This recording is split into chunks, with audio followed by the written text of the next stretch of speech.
भगवान श्री रमण महर्षि से एक बार एक भक्त ने प्रश्न किया कि प्रबुद्ध व्यक्ति के कोई कर्म नहीं होते, वह प्रारब्ध से बंधा भी नहीं होता, तो फिर उसे देह क्यों धारण करनी पड़ती है।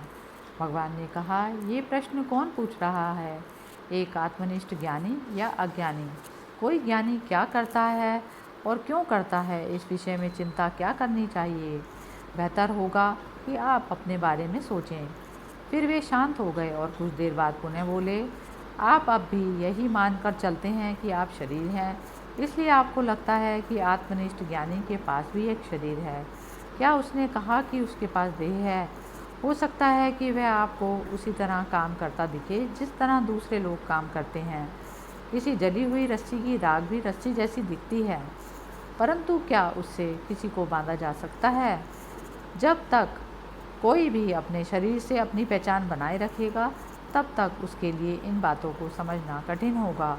यही वजह है कि कई बार ऐसे प्रश्नों के उत्तर में कहा जाता है कि किसी ज्ञानी की देह तब तक बनी रहती है जब तक उसका प्रारब्ध होता है और फिर वह समाप्त हो जाता है।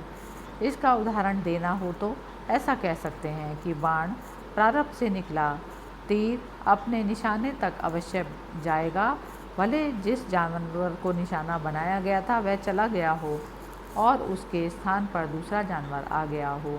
ज्ञान प्राप्त हो गया, परंतु सत्य यही है कि ज्ञानी सारे प्रारब्ध से परे है और देह व इसके प्रारब्ध में नहीं बनता। इसके अतिरिक्त यह प्रश्न भी आता है कि क्या ज्ञानी को सुख और दुख का अनुभव हो सकता है? अगर आनंद है तो पीड़ा भी होगी। ये दोनों एक साथ चलते हैं, ये विपरीत का जोड़ा है। ज्ञानी व अज्ञानी दोनों में ही समान संवेदना होती है।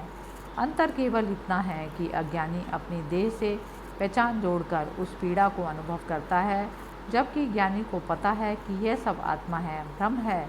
यदि पीड़ा व आनंद है तो इसे होने दो, यह भी आत्मा का अंग है और आत्मा संपूर्ण है।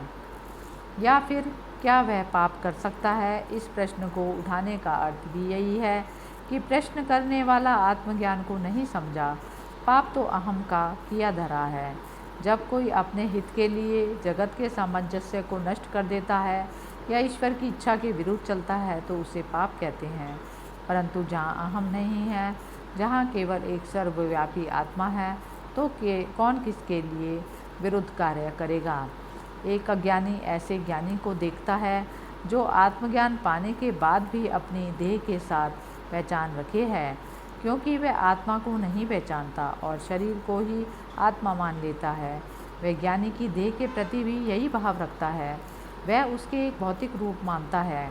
अज्ञानी अपने कर्मों का कर्ता नहीं है, परंतु वह ऐसा सोचता है कि इसलिए उसे ज्ञानी व्यक्ति को देखकर भी यही लगता है कि उसका शरीर सक्रिय है और वह काम कर रहा है। ज्ञानी सब जानता है और इन बातों के भ्रम में नहीं पड़ता। अज्ञानी उसकी अवस्था को समझ नहीं सकता, तभी उसके मन में ज्ञानी जन के लिए ऐसे प्रश्न पैदा होते हैं। ज्ञान या आध्यात्मिक ज्ञान में ही सारे दिव्य गुण और विशेषता शामिल है और अज्ञान में ही बुरे और शैतानी लक्षण आते हैं। जब ज्ञान आता है तो अज्ञान नहीं रहता। इस तरह सारी दिव्य विशेषताएं स्वचालित तौर पर आती हैं। अगर कोई व्यक्ति ज्ञानी है तो वह झूठ नहीं बोल सकता या कोई पाप नहीं कर सकता।